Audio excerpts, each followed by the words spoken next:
Okay, so let's have a look at some of the other stuff I got. This would be my staff badge. This allowed me to be General Dog's Body for the day. Basically involved me going around helping out people that needed it, making sure people were rehydrated, as a lot of staff were getting very tired and very thirsty because they were running around trying to make sure everybody was having a good time. And yeah, it came on a Sega Leonard, which is really cool. I also took my copy of Sonic the Comic issue 100, and yes, it does have the transfers. I managed to get Nigel Dobbin and Nigel Kitchen to sign it, so that was good, that was nice of them. And I also showed them this. This is the German version of Sonic the Comic, and of course, because it's Sonic the Comic, it has to feature Hulk Hogan, a random basketball player, and a Mr. T comic strip. What?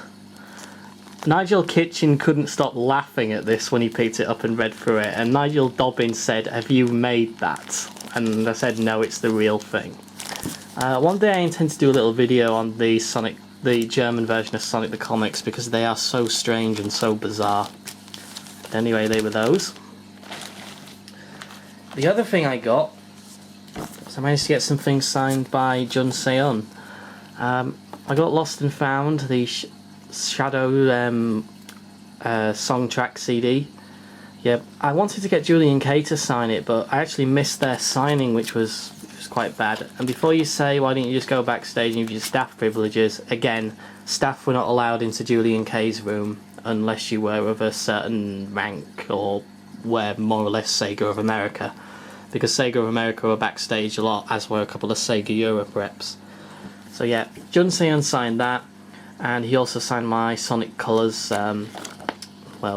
CD insert tracklist thingy.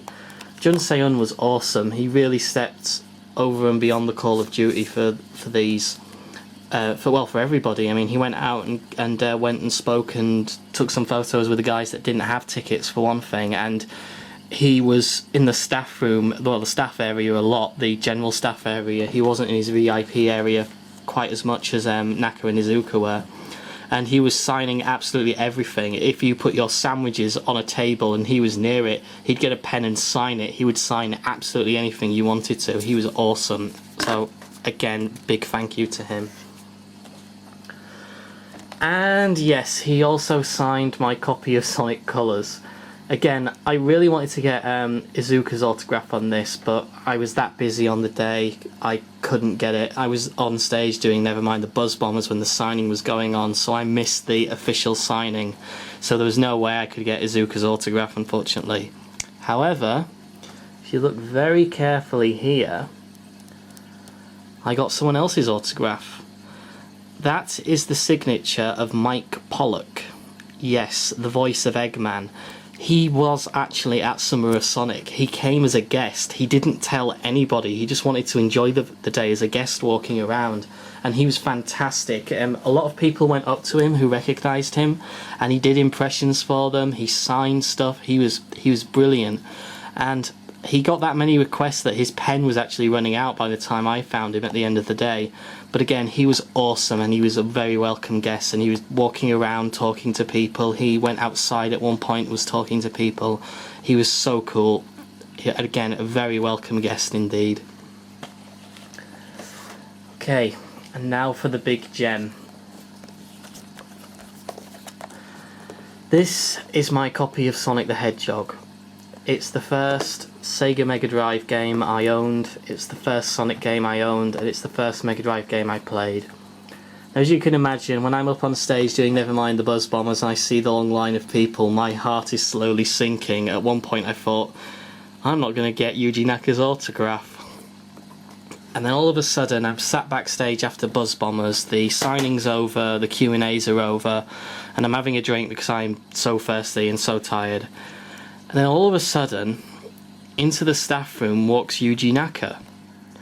And the instructions were, these were handed to us from the Sega guys, do not go into Yuji Naka and Iizuka's VIP room. The reason being is because they were actually working on the day, they were doing various interviews with people.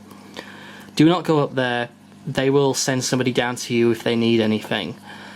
if they are around backstage, please do not bother them unless they are clearly not doing anything that's work related. So Yuji Naka comes into the normal staff room, and there's just me and him in there, and his interpreter stood by the door. And he's playing on a 3DS, and I think to myself, that isn't working, that's playing. So I very tentatively go over to him with my gold and silver marker pen, and I say, please may I have an autograph? And he looks up and smiles and goes, oh, okay. Takes the game, and just as he's about to sign, he writes Y, there's a snap, and the pen breaks. And he makes this noise of an Om. He then takes the gold pen, tries to write with that, and that one breaks. So he's broken both my pens. And with that, he looks over his shoulder at the interpreter, sort of goes like this, and snaps his fingers. I can't click my fingers. The interpreter runs out the room, and literally 5 seconds later comes back with a marker pen. Yuji Naka can summon pens! And he signed my copy of Sonic the Hedgehog. Again, Sonic 2011, Yuji Naka, and the day's date. And I was completely over the moon at this. I was so thankful to him afterwards, I could not believe it. Just because if he hadn't have come in, if he so clearly wasn't not doing any work, there is no way I would have gotten this done. So I was so thankful to him afterwards, and I really appreciate him for that. So yeah, this is pretty much it. There is something else which I'll show you in just a little while, but this was kind of my golden egg, shall we say, of the day. My oh my god moment. So yeah, thank you Mr. Naka for signing this, I really do appreciate it. Okay, so this brings to the end my video, the look at all the stuff I managed to pick up on the day. What can I say? I mean, I was a staff guy there, I was busy most of the day, I couldn't enjoy all the stage productions as I know everybody else did. There's stuff that I wanted to do which I couldn't, like I couldn't get Izuka's autograph, and I couldn't get a sketch done from either Nigel Dobbin or Tracy Yardley. But I mean, there's so many people there that want to help out and want to help everybody out, even staff and normal people that just turn up because we're all Sonic fans at the end of the day. So people bend over backwards to try and make dreams and wishes come true. And if you couldn't go this year, or if you were one of the unlucky ones that didn't have a ticket and were queuing outside, as Jun Seon said at the end, see you next year. So who knows, maybe we'll do it again next time. But again, personally I want to thank everybody that was there that helped out on the day, and I don't just mean the big well-known names, I mean everybody, like the little volunteer staffers that were there that were working like little workhorses on the day. Like I know the guys helping me get the shirts out were really pushed, especially with the council lady breathing down our necks saying, no, you can't leave that box there, that's a fire hazard. But she was really nice, and we knew that she was just following the regulations that she's got imposed on her.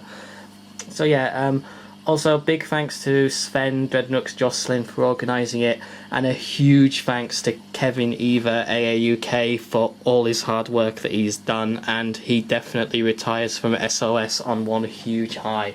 So thank you guys for watching. If you liked it, comment, rate, subscribe, and who knows, maybe I'll see you there again next year. Goodbye.